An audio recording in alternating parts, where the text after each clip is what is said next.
আসসালামু আলাইকুম রহমতুল্লাহ। সম্মানিত দর্শক, দেখছেন এই মুহূর্তে এস পার্কিং তথা জিগজ্যাগ পার্কিং শিখছেন বিজয়পুর বাড়ি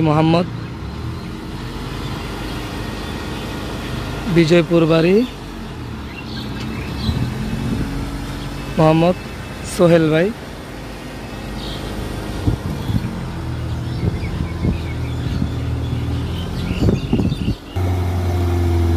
একদম মিডলে রাখবেন।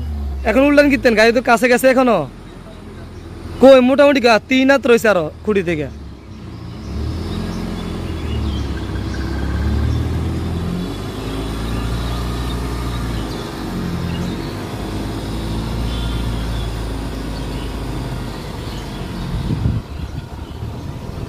এখন উল্টান কিনতেন, গাড়ি যাক গ্লাস বরাবর আসো খুঁটি আগে।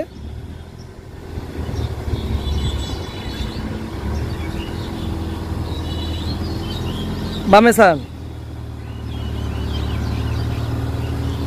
বামে ঢুকেন না কেন? অল্প অল্প ঢুকেন, প্রথমে অল্প অল্প ঢুকবেন, কাছাকাছি ফুল কাট দিবেন।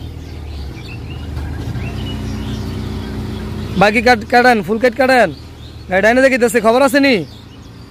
গাড়ি তো ডাইনে পড়ছে, আবার বামে খুঁটি থেকে দূরে পড়ছে।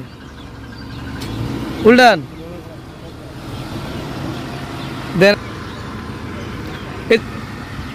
ওয়ালাইকুম আসসালাম।